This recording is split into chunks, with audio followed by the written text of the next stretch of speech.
En un pequeño hospital de Madrid, el 15 de marzo de 1995, nació un bebé que cambiaría para siempre la definición de lo imposible. Los médicos observaron con preocupación mientras los padres, Carmen y José, contemplaban a su hijo recién nacido. El pequeño Pablo había llegado al mundo sin brazos, una condición médica conocida como focomelia, que afecta a 1 de cada 10.000 nacimientos. El silencio en la habitación era ensordecedor, mientras los profesionales sanitarios explicaban la situación con delicadeza. Carmen apretó la mano de José mientras las lágrimas rodaban por sus mejillas, no de tristeza, sino de una determinación férrea que nacía desde lo más profundo de su corazón maternal. Sabían que su hijo enfrentaría desafíos extraordinarios en un mundo diseñado para personas con extremidades completas. Los primeros días fueron una montaña rusa emocional para la familia. Familiares y amigos llegaban con palabras de consuelo, pero también con miradas de lástima que Carmen y José rechazaban rotundamente. Ellos veían en los ojos brillantes de Pablo algo especial, una chispa que parecía decir que este niño tenía un propósito extraordinario en la vida. Los especialistas médicos fueron claros sobre las limitaciones que Pablo enfrentaría. Actividades cotidianas como escribir, comer o vestirse requerirían adaptaciones especiales y años de terapia ocupacional. Sin embargo, nadie podía predecir que este pequeño ser humano estaba destinado a desafiar todas las expectativas y convertirse en una leyenda viviente. Mientras Pablo dormía pacíficamente en los brazos de su madre, el destino ya estaba tejiendo los hilos de una historia que inspiraría a millones de personas. La música, ese lenguaje universal que trasciende las barreras físicas, pronto se convertiría en el vehículo perfecto para demostrar que los límites existen solo en nuestra mente. Los primeros años de vida de Pablo fueron un constante aprendizaje, tanto para él como para sus padres. Cada tarea simple se convertía en un desafío complejo que requería creatividad, paciencia y una determinación inquebrantable. Carmen y José se convirtieron en inventores cotidianos, diseñando soluciones ingeniosas para que su hijo pudiera desenvolverse con la mayor independencia posible. A los 2 años, Pablo ya mostraba una coordinación excepcional con sus pies. Lo que para otros niños era natural con las manos, él lo conseguía con una destreza sorprendente, usando los dedos de sus pies. Sus padres observaban maravillados cómo conseguía manipular objetos pequeños, dibujar líneas básicas y hasta pasar páginas de libros con una precisión que dejaba atónitos a los terapeutas ocupacionales. El jardín de infancia representó el primer gran desafío social para Pablo. Los otros niños, con la inocencia característica de su edad, hacían preguntas directas sobre su apariencia física. Algunos maestros, bien intencionados pero mal preparados, trataban de sobreprotegerlo, limitando involuntariamente su desarrollo natural y su integración con los compañeros de clase. Carmen tomó la decisión de ser completamente transparente con la comunidad educativa. Organizó charlas explicativas donde Pablo mismo, con apenas 4 años, demostraba sus habilidades extraordinarias. Los niños pasaron rápidamente de la curiosidad inicial a la admiración genuina, convirtiéndose en sus primeros fanáticos y defensores incondicionales en el patio de recreo. Durante estos años formativos, la familia desarrolló una filosofía de vida que se convertiría en el fundamento de todos los logros futuros de Pablo. En lugar de enfocarse en lo que no podía hacer, celebraban cada pequeño triunfo y buscaban constantemente nuevas formas de expandir sus horizontes. Un día de primavera, cuando Pablo tenía 5 años, la familia visitó la casa de la abuela Esperanza. En el salón principal se alzaba majestuoso un piano vertical que había pertenecido al bisabuelo, un músico aficionado que había fallecido décadas atrás. El instrumento, aunque desafinado por los años, conservaba toda su elegancia y misterio, atrayendo inmediatamente la atención curiosa del pequeño. Pablo se acercó al piano con una fascinación que sus padres nunca habían observado antes. Sus ojos brillaban con una intensidad especial mientras examinaba las teclas blancas y negras que se extendían como una sonrisa gigante frente a él. Sin previo aviso, levantó su pie derecho y presionó suavemente una tecla, produciendo una nota clara que resonó por toda la habitación. El sonido pareció electrizar todo su ser. Una tras otra, comenzó a explorar diferentes teclas, creando melodías simples, pero sorprendentemente armoniosas. Sus padres y su abuela observaban en silencio absoluto, testigos de algo que parecía mágico. Pablo había encontrado su voz, y esa voz hablaba el idioma universal de la música. Durante las siguientes horas, el niño permaneció absorto en su exploración musical. Sus pies se movían con una gracia natural sobre las teclas, como si hubiera nacido para esta actividad específica. La coordinación que había desarrollado durante años de adaptación cotidiana encontraba ahora su expresión más pura y hermosa en el teclado del viejo piano. Carmen y José intercambiaron miradas cargadas de emoción y esperanza. Sabían que acababan de presenciar el nacimiento de algo extraordinario. La música no era solo una afición para Pablo, era su destino, su manera de comunicarse con el mundo y de demostrar que la belleza puede emerger de las circunstancias más desafiantes. Encontrar un profesor de piano dispuesto a enseñar a un niño sin brazos resultó más difícil de lo esperado. Muchos músicos profesionales, aunque admiraban la determinación de Pablo, se sentían completamente perdidos sobre cómo adaptar la metodología tradicional de enseñanza. Las partituras, los ejercicios de digitación y las técnicas convencionales parecían imposibles de aplicar a su situación única. Después de semanas de búsqueda, Carmen encontró a maestro Alfonso, un pianista retirado de 70 años que había dedicado su vida a la enseñanza musical. Su primera reacción fue de perplejidad, pero la pasión evidente de Pablo por la música despertó en él una curiosidad profesional que no sentía desde hacía décadas. Aceptó el desafío con la condición de que juntos explorarían territorio completamente desconocido.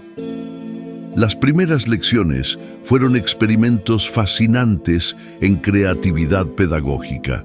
Maestro Alfonso tuvo que reinventar completamente su enfoque, desarrollando técnicas específicas para enseñar posicionamiento de pies, coordinación entre extremidades inferiores y lectura de partituras adaptada. Pablo absorbía cada enseñanza con una concentración que impresionaba profundamente a su mentor experimentado. La adaptación del pedal del piano representó uno de los primeros grandes desafíos técnicos. Tradicionalmente, los pianistas usan los pies para controlar los pedales mientras las manos tocan las teclas. Pablo necesitaba usar sus pies para ambas funciones, lo que requería una coordinación extraordinaria y modificaciones específicas del instrumento para optimizar su rendimiento musical. Después de 6 meses de lecciones intensivas, Pablo logró interpretar su primera pieza completa, una versión simplificada de Para Elisa de Beethoven. El momento fue tan emotivo que maestro Alfonso, un hombre habitualmente reservado, no pudo contener las lágrimas mientras escuchaba cómo la música cobraba vida bajo los pies ágiles de su estudiante más extraordinario. La dedicación de Pablo a la música comenzó a transformar completamente la dinámica familiar. Carmen decidió reducir sus horas de trabajo como enfermera para poder acompañar a su hijo a las lecciones diarias y supervisar las largas sesiones de práctica en casa. José, por su parte, trabajaba turnos dobles como mecánico para compensar la pérdida de ingresos y poder costear el piano que habían comprado. Las jornadas de Pablo se extendían entre 4 y 6 horas diarias de práctica musical. Sus pies desarrollaron una resistencia y agilidad extraordinarias, pero también sufrían el desgaste natural de esta actividad intensa. Carmen aprendió técnicas de masaje específicas para aliviar la tensión muscular y prevenir lesiones que podrían truncar prematuramente los sueños musicales de su hijo. Los fines de semana se convirtieron en maratones musicales donde toda la familia participaba activamente. José construyó un soporte especial para las partituras que Pablo pudiera leer cómodamente, mientras Carmen transcribía música a un formato visual más accesible. La casa entera vibraba constantemente con melodías que iban desde ejercicios básicos hasta piezas cada vez más complejas. Los sacrificios económicos eran evidentes, pero nunca se discutían abiertamente. Las vacaciones familiares fueron canceladas indefinidamente. Las salidas a restaurantes se convirtieron en lujos ocasionales y la ropa nueva era una rareza. Sin embargo, cada miembro de la familia entendía que estaban invirtiendo en algo mucho más valioso que el dinero. Estaban construyendo un sueño. Los vecinos comenzaron a reunirse discretamente en la calle durante las tardes para escuchar las sesiones de práctica de Pablo. Sus interpretaciones, que filtraban a través de las ventanas abiertas, se habían convertido en la banda sonora no oficial del barrio, creando una comunidad silenciosa de admiradores que seguían su progreso día tras día. A los 8 años, Pablo había progresado tanto que Maestro Alfonso sugirió que participara en un concurso regional de jóvenes talentos musicales. La propuesta generó una mezcla de emoción y terror en la familia, ya que sería la primera vez que Pablo tocaría en público frente a una audiencia que no lo conocía y jueces profesionales que evaluarían su desempeño sin consideraciones especiales. La preparación para el concurso intensificó dramáticamente el régimen de práctica. Pablo dedicaba ahora hasta 8 horas diarias al piano, perfeccionando cada nota de la Sonata Claro de Luna de Beethoven, una pieza considerablemente compleja para un niño de su edad. Sus pies desarrollaron callos y ocasionalmente sangraban, pero su determinación permanecía inquebrantable ante cada obstáculo físico. Las dudas comenzaron a infiltrarse en la mente de Carmen durante las noches de insomnio. ¿Estaban exponiendo a Pablo a una humillación pública innecesaria? ¿Los jueces serían capaces de evaluar objetivamente su talento musical sin dejarse influir por su condición física? ¿Qué pasaría si el fracaso destruyera la confianza que habían construido tan cuidadosamente durante años? José, habitualmente optimista, también experimentaba momentos de ansiedad profunda. Había invertido los ahorros familiares en un piano de cola usado para que Pablo pudiera practicar en condiciones similares a las del concurso. La presión financiera se sumaba ahora a la emocional, creando una tensión palpable en el hogar que todos trataban de disimular. El día anterior al concurso, Pablo sorprendió a sus padres con una declaración que reveló una madurez extraordinaria para su edad. No importa si gano o pierdo, ya he ganado algo más importante. He demostrado que puedo hacer música hermosa y eso nadie podrá quitármelo jamás. El auditorio del Conservatorio de Madrid estaba repleto de familias nerviosas, niños talentosos y jueces con décadas de experiencia musical. Pablo esperaba su turno en los bastidores, vestido con su mejor traje y con una calma que contrastaba dramáticamente con los nervios evidentes de sus padres. Había llegado el momento de demostrar que el niño sin brazos, que se convertiría en el mejor pianista de España, tenía fundamentos sólidos. Cuando anunciaron su nombre, un murmullo de curiosidad recorrió la audiencia. Pablo caminó con dignidad hacia el piano de cola que dominaba el escenario, consciente de todas las miradas fijas en él. Se sentó en el banco especialmente ajustado. Respiró profundamente y posicionó sus pies sobre las teclas con la precisión de un cirujano preparándose para una operación delicada. Los primeros acordes de la sonata Claro de Luna llenaron el auditorio con una pureza cristalina que silenció instantáneamente cualquier conversación. La música fluía de sus pies con una expresividad que trascendía la técnica, transmitiendo emociones profundas que tocaban el alma de cada persona presente. Los jueces intercambiaron miradas de asombro genuino mientras la interpretación continuaba desarrollándose. A medida que la pieza progresaba hacia su clímax emocional, Pablo parecía transformarse completamente. Su rostro reflejaba una concentración absoluta mezclada con una alegría pura que irradiaba desde el escenario hasta la última fila del auditorio. Sus pies danzaban sobre las teclas con una gracia que hacía que la música pareciera surgir del aire mismo. Cuando la última nota se desvaneció en el silencio, el auditorio permaneció inmóvil durante varios segundos que parecieron eternos.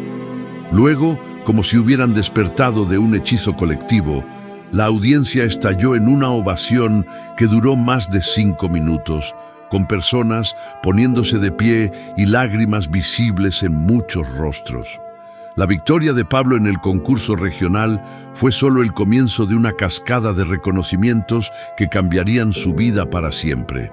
Los medios de comunicación locales se interesaron inmediatamente por su historia, y pronto las entrevistas televisivas y los artículos periodísticos comenzaron a multiplicarse exponencialmente.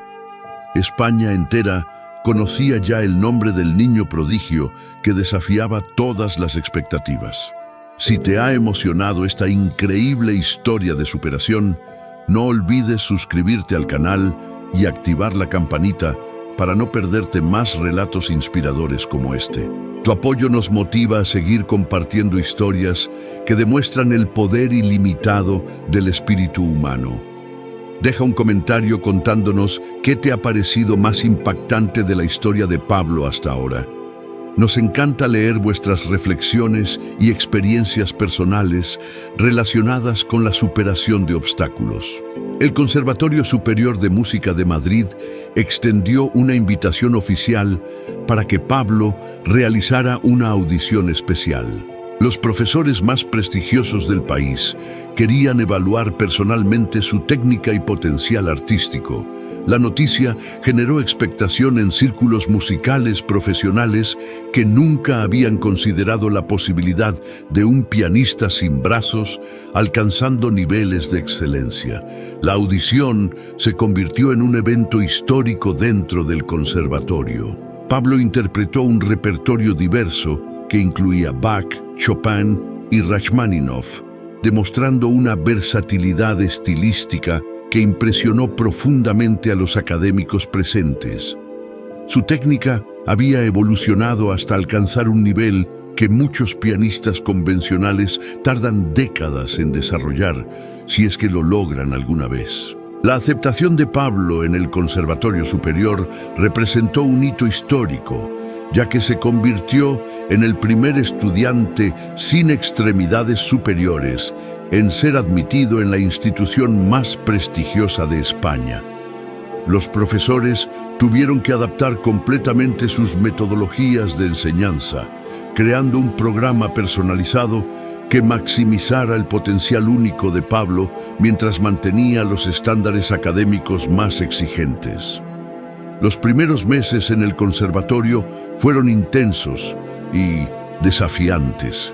Pablo se encontró rodeado de estudiantes excepcionalmente talentosos que habían dedicado toda su vida a la música. La competencia era feroz, pero su historia personal y su dedicación inquebrantable le granjearon el respeto inmediato tanto de compañeros como de profesores que inicialmente habían mostrado escepticismo. Las clases magistrales con pianistas internacionalmente reconocidos se convirtieron en eventos extraordinarios. Maestros como Daniel Barenboim y Marta Argerich visitaron específicamente el conservatorio para trabajar con Pablo, fascinados por su técnica única y su interpretación emotiva. Estas sesiones fueron grabadas y posteriormente utilizadas en universidades de todo el mundo como material de estudio excepcional. La rutina diaria de Pablo incluía 6 horas de práctica individual, clases de teoría musical, historia del arte y análisis de composición. Sus pies habían desarrollado una sensibilidad táctil extraordinaria que le permitía percibir sutilezas en la presión de las teclas que escapaban incluso a pianistas experimentados. Esta ventaja sensorial se convirtió en una de sus características distintivas más admiradas. Durante este periodo, Pablo comenzó a componer sus propias piezas musicales, explorando sonoridades que solo alguien con su perspectiva única podía crear. Sus composiciones reflejaban no solo su maestría técnica, sino también una profundidad emocional que nacía directamente de su experiencia de vida extraordinaria, preparando el terreno para lo que vendría después. A los 16 años, Pablo recibió una invitación que cambiaría su carrera para siempre: participar en el concurso internacional Chopin de Varsovia, considerado el Olimpo de los pianistas clásicos mundiales. La noticia causó sensación en España, donde los medios comenzaron a seguir cada detalle de su preparación con la intensidad reservada habitualmente para eventos deportivos de máximo nivel. La preparación para Varsovia requirió una dedicación que rayaba en lo sobrehumano.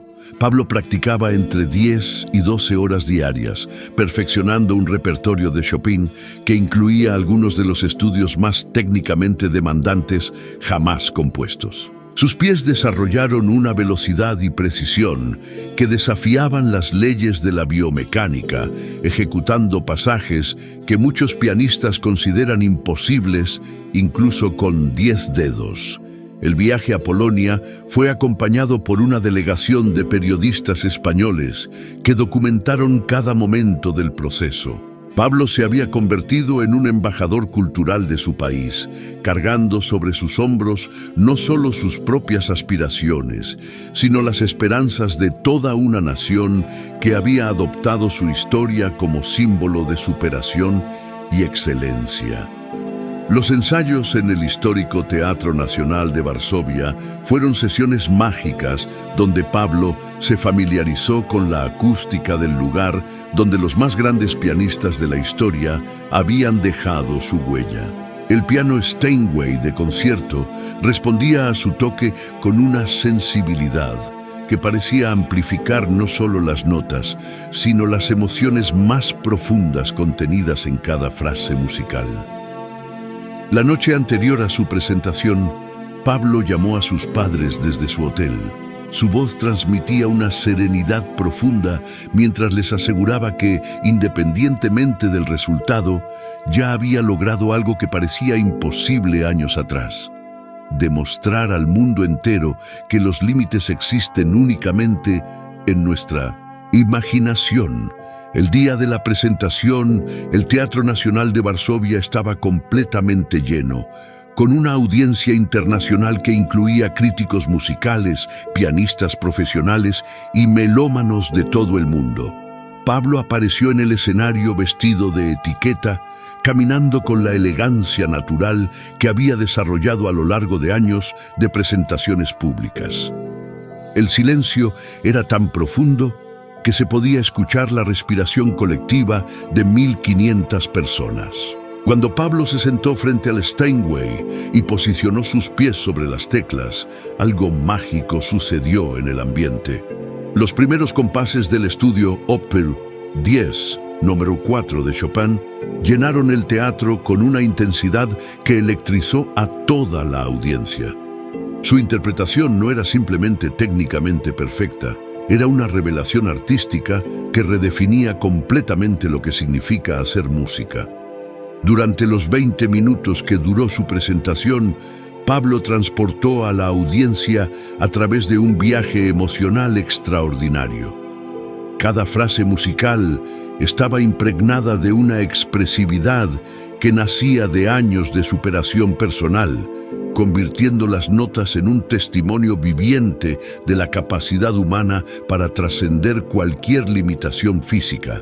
Los jueces, acostumbrados a mantener expresiones neutrales, no pudieron disimular su asombro. La ovación que siguió a su interpretación duró más de 10 minutos, con el público puesto de pie y muchos espectadores visiblemente emocionados hasta las lágrimas.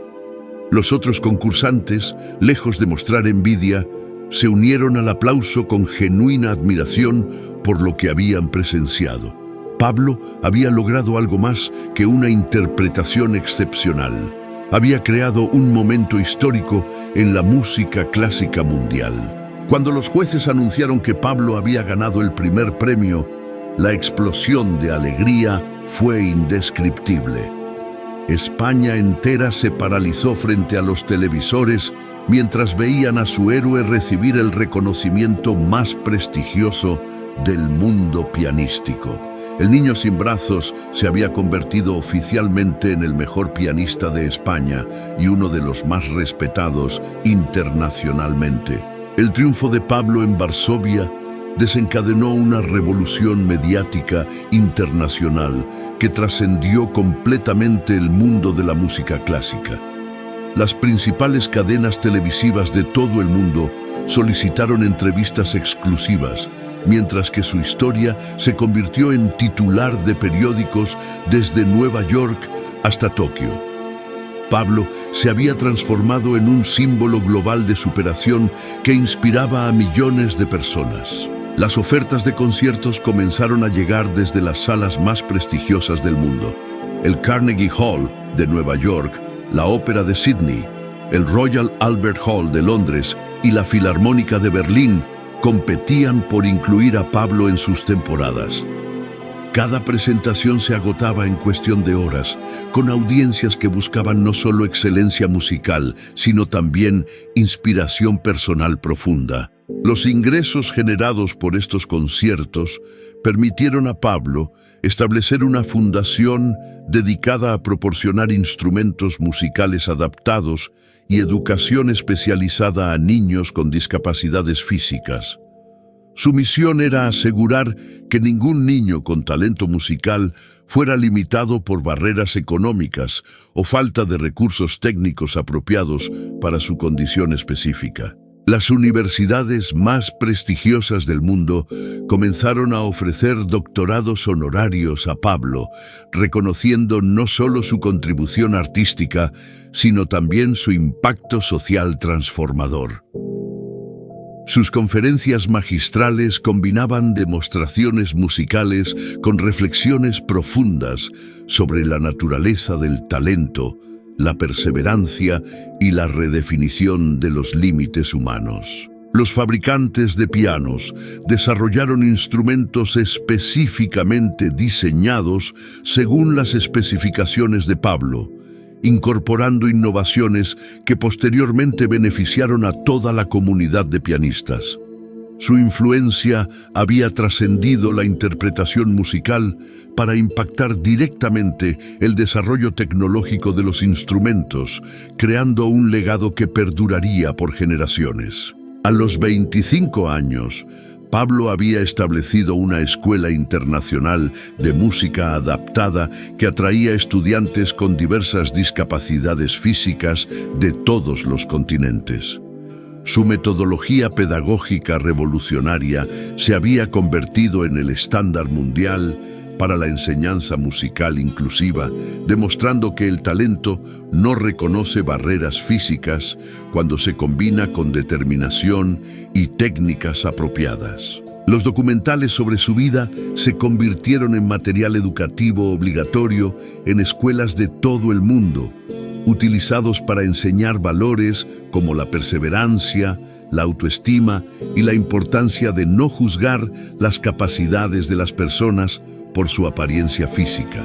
Su historia inspiró cambios legislativos en múltiples países, mejorando el acceso a la educación artística para personas con discapacidades. Las grabaciones discográficas de Pablo alcanzaron estatus de clásicos instantáneos, con críticos musicales declarando que sus interpretaciones habían redefinido la comprensión moderna de obras maestras centenarias. Sus versiones de Chopin, Bach y Rachmaninoff se convirtieron en referencias obligatorias para estudiantes de piano en conservatorios de todo el mundo. La técnica desarrollada por Pablo inspiró investigaciones científicas sobre neuroplasticidad y adaptación motora que revolucionaron la rehabilitación médica. Sus métodos de coordinación y desarrollo de sensibilidad táctil se aplicaron exitosamente en terapias para pacientes con lesiones cerebrales y amputaciones, expandiendo su impacto más allá del arte hacia la medicina. Los premios y reconocimientos se acumularon a lo largo de los años, pero Pablo siempre mantuvo que su mayor logro era demostrar que las limitaciones son construcciones mentales que pueden superarse con pasión, trabajo y apoyo familiar. Su filosofía de vida se había convertido en un faro de esperanza para millones de personas enfrentando sus propios desafíos. Hoy Pablo continúa inspirando al mundo desde su posición como uno de los pianistas más respetados internacionalmente, pero su verdadero legado trasciende completamente sus logros musicales. Su historia demuestra que la grandeza humana no se mide por las circunstancias de nacimiento, sino por la respuesta que damos a los desafíos que la vida nos presenta con aparente crueldad. La transformación de aquel bebé nacido sin brazos en el mejor pianista de España representa mucho más que una historia de superación personal. Es un testimonio viviente de que los seres humanos poseemos una capacidad ilimitada para redefinir lo posible cuando combinamos talento natural con determinación inquebrantable y apoyo incondicional de quienes nos aman. Miles de personas han encontrado en la historia de Pablo la motivación necesaria para enfrentar sus propias adversidades, desde enfermedades degenerativas hasta accidentes traumáticos que parecían cerrar para siempre las puertas de sus sueños. Su ejemplo demuestra que cada obstáculo puede convertirse en el trampolín hacia logros que ni siquiera habíamos imaginado posibles. La música que fluye de los pies de Pablo no solo entretiene, sana heridas emocionales, restaura esperanzas perdidas y recuerda a la humanidad que la belleza puede emerger de las circunstancias más desafiantes. Cada concierto se convierte en una celebración colectiva de la resistencia del espíritu humano ante cualquier adversidad que pretenda limitar nuestro potencial. El niño sin brazos, que se convirtió en el mejor pianista de España, nos enseña la lección más valiosa de todas: que los límites existen únicamente en nuestra mente y que con amor, perseverancia y fe en nosotros mismos podemos transformar cualquier desventaja aparente en nuestra mayor fortaleza. Su legado perdurará eternamente como recordatorio de que todos llevamos dentro la capacidad de crear milagros.